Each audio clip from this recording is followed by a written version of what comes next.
Le Cameroun a-t-il encore un pilote à bord de l'appareil?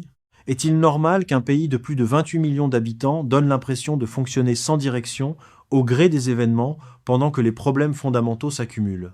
La bombe a été lâchée par l'honorable Joshua Ossi, président du SDF et figure majeure de l'opposition. Pour lui, le Cameroun est désormais officiellement en pilotage automatique. Une formule choc qui a fait l'effet d'une onde de choc dans toute la classe politique et dans les foyers camerounais. Mais que se cache-t-il réellement derrière ce mot? Lorsque Joshua aussi affirme que le pays fonctionne en pilotage automatique, il touche une corde très sensible. Dans un système institutionnel hyper centralisé comme le nôtre, l'absence ou le silence prolongé du sommet n'est pas sans conséquence, et c'est ce que nous allons décortiquer ensemble point par point. Loin des grands discours politiques de salon, parlons de la vraie vie. Qu'est-ce que cela signifie pour le Camerounais ordinaire lorsqu'un État fonctionne en pilotage automatique? Prenons des exemples très concrets que vous vivez chaque matin en sortant de chez vous. Premier exemple, l'inflation et le panier de la ménagère. Regardez ce qui se passe sur nos marchés. Le prix du sac de riz, du litre d'huile, de la viande, des condiments, tout augmente. La ménagère qui allait au marché avec 5 000 francs CFA hier ne peut plus nourrir sa famille de la même manière aujourd'hui.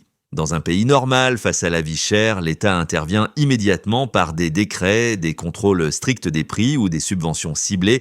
Mais chez nous, les commerçants fixent les prix comme ils veulent parce qu'ils savent que les contrôles sont faibles et que la décision politique au sommet met des mois à venir. C'est ça, le pilotage automatique. La population souffre et l'État regarde sans agir. Deuxième exemple, les infrastructures et les services de base. Regardons nos routes. Prenez la route nationale numéro 3 ou l'axe Douala-Bafoussam. Combien de nids de poules devenus des nids d'éléphants causent des accidents tragiques chaque week-end?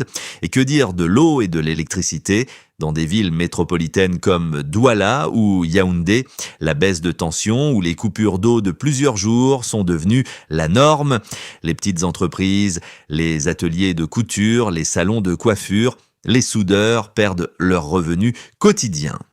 Quand une administration ne résout pas ses problèmes vitaux parce qu'elle attend des hautes instructions pour débloquer le moindre budget, c'est le citoyen qui paie la facture cash. Troisième exemple, la jeunesse et le chômage. Chaque année, des dizaines de milliers de jeunes sortent diplômés de nos universités et grandes écoles. Quelle est la réponse de l'État? On voit des milliers de jeunes surdiplômés obligés de se rabattre sur le transport par mototaxe ou la petite débrouille informelle pour ne pas mourir de faim.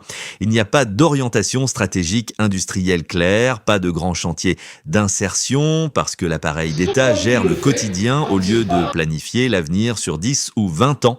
Pour bien comprendre pourquoi la déclaration de Joshua Ossi frappe là où ça fait mal, il faut regarder la constitution et la structure du pouvoir au Cameroun. Le Cameroun n'est pas un système parlementaire comme en Angleterre où les ministres ont une autonomie totale. Le Cameroun a un régime présidentialiste fort.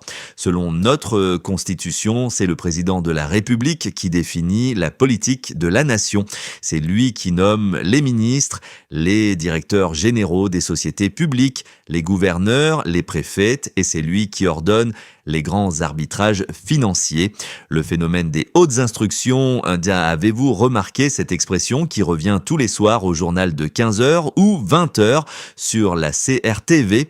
Sur hautes instructions du chef de l'État, on en est arrivé à un point où un ministre ne peut pas prendre une décision technique simple sans évoquer ces fameuses hautes instructions. Un problème de grève des enseignants, on attend les hautes instructions. Une crise dans le secteur du transport, on attend les hautes instructions. La rénovation d'un stade ou d'un hôpital, on attend les hautes instructions. La conséquence directe, la peur de prendre des initiatives.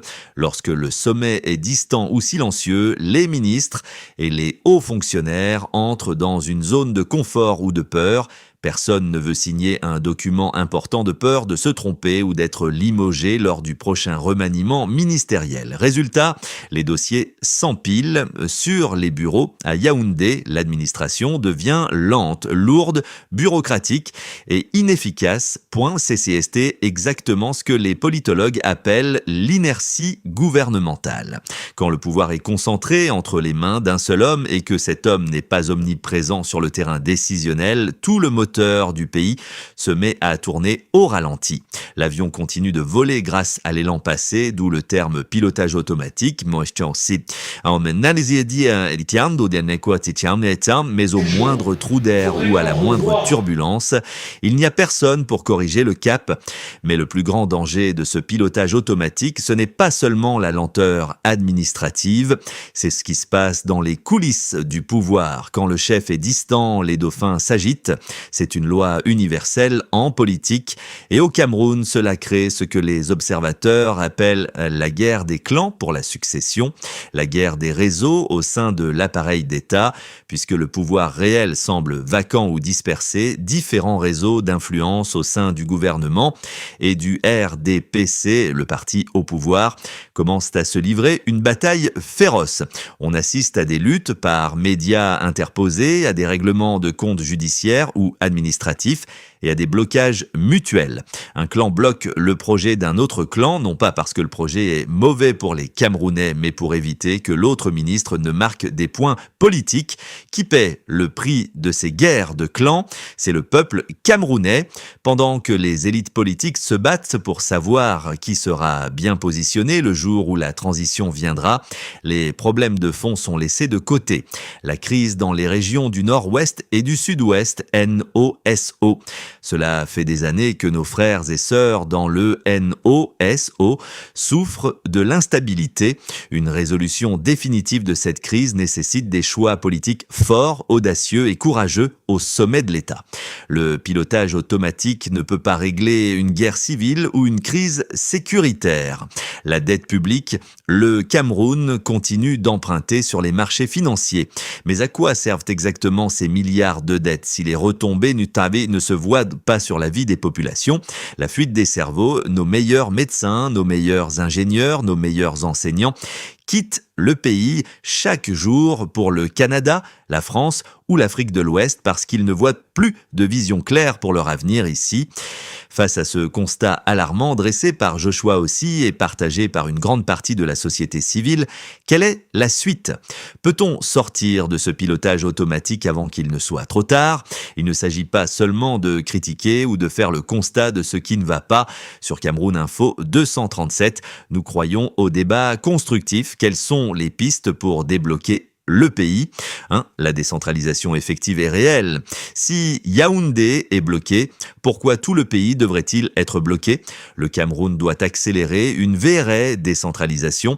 Il faut donner du pouvoir et des budgets réels aux maires et aux conseils régionaux.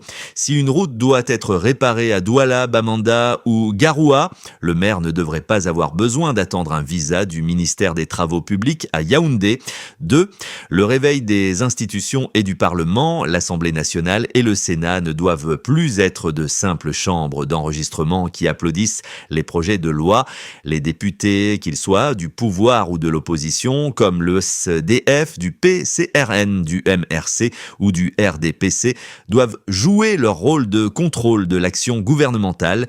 Ils doivent convoquer les ministres, exiger des comptes et défendre le quotidien de leurs électeurs.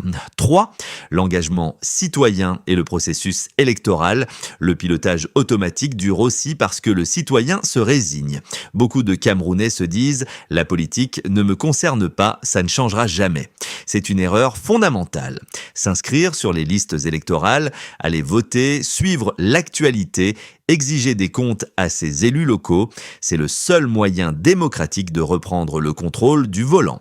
Pour conclure ce grand reportage, la sortie de l'honorable Joshua Ozzy sur le pilotage automatique n'est pas une simple phrase en air. C'est le reflet d'un sentiment profond partagé par des millions de Camerounais qui ont l'impression que le pays navigue à vue. Le Cameroun est un pays béni, riche de ses ressources naturelles, mais surtout riche de sa jeunesse, de son énergie, de sa créativité et de son courage. Notre pays mérite une gouvernance dynamique, réactive, transparente et projetée vers l'avenir. Et vous, chers abonnés de Cameroun, Info 237, quel est votre avis? Partagez-vous le constat de Joshua aussi? Pensez-vous que le Cameroun est vraiment en pilotage automatique? Quel est le problème du quotidien qui vous impacte le plus en ce moment dans votre quartier ou votre ville? La vie chère, le courant, l'eau, l'emploi? Exprimez-vous dans les commentaires ci-dessous. On veut vous lire, vos avis comptent énormément et nous lisons tous vos messages. Si vous avez apprécié ce travail de décryptage en profondeur, mettez un grand pouce bleu like pour aider l'algorithme YouTube à recommander cette vidéo à d'autres Camerounais. Partagez cette vidéo dans vos groupes WhatsApp et sur Facebook pour lancer le débat autour de vous. Abonnez-vous à la chaîne Cameroun Info 237 et activez la cloche si ce n'est pas encore fait. Merci à tous pour votre fidélité, restez connectés, prenez soin de vous et à très bientôt pour un nouveau reportage sur l'actualité de notre cher pays.